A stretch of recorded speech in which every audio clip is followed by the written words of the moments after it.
Who's he? Kentman! He's not important! Okay. Hello, gamers and collectors. It's your boy Kentman, bringing you that JRPG and fan service content you deserve. And I love physical games. I love owning them. I like having possession of them. I like to know that I actually physically own it.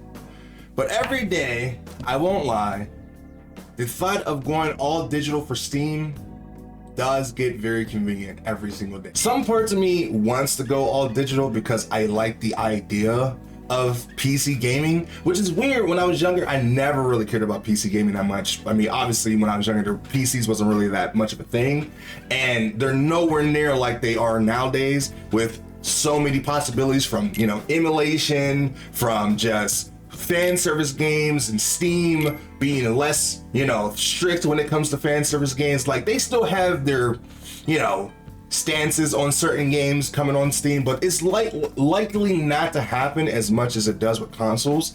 And especially nowadays with the rapid censorship and like the outcry for console games not enjoying fan service games as much, you know, with Nintendo and their whole rapid with the Nintendo Switch 2 and that whole mess of the stuff that's happening, while also, you know, the battle between if Sony and Xbox is going to censor a game or not. At the same time, you know, the prices is going up, so like digital definitely feels like it's the better option. But like the idea of giving up physical media just doesn't seem right, you know? I was talking about this with my wife the other day, where kids today will never know the struggle and feel that it is going like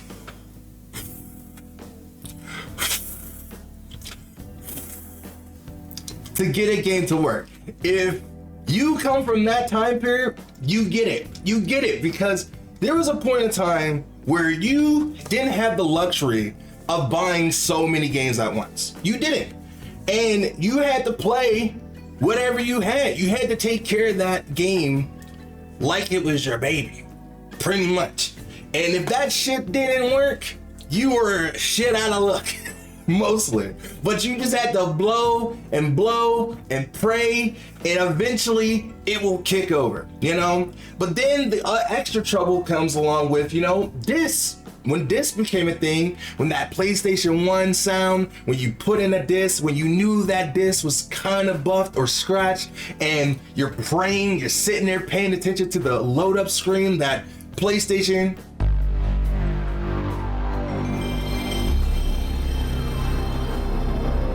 and then it like freezes for a minute, and you're kind of like, please, I'm sorry I didn't take care of you, I'm sorry, but please, it's all I got, please, this is my whole Saturday day, please don't. And then it kicks over and it actually shows the PlayStation logo, and it's like, oh, thank you, you're praying and saying thank the heavens, but then you forget to put it in your case the next day. That is stuff that is just like, kids today will never get to experience with modern games, digital games and stuff, while also like the idea of the PlayStation 2 having different forms of not working. You know, the PlayStation 2 could go through the towers and the buildings. It switches to the PS2 memory card on the screen with the disc on side of it. It's like, what the fuck just happened? Did it not work? Or when you got the red sea of death, like the first time, can you imagine being a kid and that's that first time that happens, you're like, what the fuck did I just do? Like, I'm used to it going to the memory card slot selection, but turning red? Is my PS2 about to blow up? And what did I do to make that happen? It's just where a disc is just so far gone that the PS2 is just crapping it out. Please get this shit out of me. That kind of like charm about physical media is just not a thing anymore. Sure, you know, you can get certain things like that with certain games, but it'll never be like it was before. Because like nowadays, you know, games are practically everywhere, but more expensive, and the rise of digital gaming is more appealing sometimes because the prices are lower. They're always doing sales on Steam and like PlayStation Store and all that. But when it comes to just consoles itself, I've been leaning a little bit away from it because of the overgrowing threat of censorship. We just talked about it with the Steam Heart and Advanced VG collections of games that's coming to Steam, PlayStation 5, and it used to be Xbox, but they're not doing it anymore because City Connection was like, fuck you, because I really appreciate that. So like that whole thing, but this is an ongoing thing that always happens, that Nintendo changing their policies or Nintendo making a mockery of the Nintendo Switch 2 lineup of games and the games not being on the card and some games are, and like it's just like this ever-growing thing. It's like, why do I care so much about console games in physical media? And it just is a nostalgia thing. It really is a nostalgia thing. But also it's like ownership, you know, it's that I physically have this. Like if a game does end up getting censored on console, you have the original game and you can play the game offline where you don't have to play on the patch. If I wanted to play Tears of the Kingdom, the base version of the game, where you can have the duplication glitch and stuff, I could just play this, delete the game, play it offline, and I have the glitch. And you have that option when you have physical. You don't have that option when you have digital, which is the benefit of having physical media. You always have it. No matter what happens, you physically can always play it. And now, as the future is going, they're trying to get rid of that. And it does suck. But at the same time, you know, thinking about the Nintendo Switch 2, it's like, there's nothing on that system that is driving me to get it. Like, obviously FOMO is making me want to get it because, you know, the idea of having a brand new console like everyone else, to being a content creator syndrome of like, you know, I should have it for content creation and stuff. But there's nothing on that system that I can't do on PC or my PS5 already. Like, I mean, sure, Mario Kart World does sound pretty fun to play, and I do love me a good Mario Kart, but not for $80, you know, that's for sure not. And the only other game on that system I don't really care for. Like, Donkey Kong looks good. I think it is an amazing looking game for Donkey Kong, but I don't really care for Donkey Kong games. That female monkey in the game does look sexy, but I can look at art for that, you know? I mean, I can get that plenty in art. And then, you know, there's nothing else. I don't really care about all the other games. I already have all those other games. Breath of the Wild, Tears of the Kingdom, the only thing on there is Mario Kart.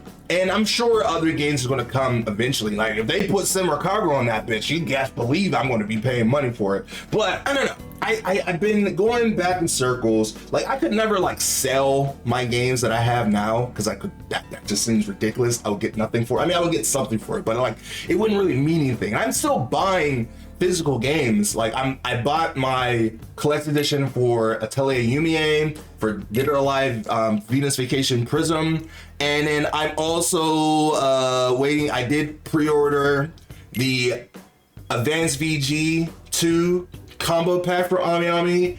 I'm definitely going to be buying more Neptunia games on physical release, even though I am moving towards playing them on Steam because the idea of mods as well. Say like if a game is censored, mods is going to make that game look in a beautiful as it possibly can. You can play older games with more enhanced modded potential. You know, games like Power World, I would never play on console because you can't play without mods. And that's the best part about Power World, besides just the overall creature capturing aspect of it. But I play that game because of the mod. And then when Stellar Blade comes out, oh my God, I already have Stellar Blade. I own it, I played it, and I enjoy it so much. But oh, you best believe when that game comes out on Steam, especially with all the added potential that's going to be having it, the modding scene is gonna go nuts for that game. Nuts. They're already preparing for that.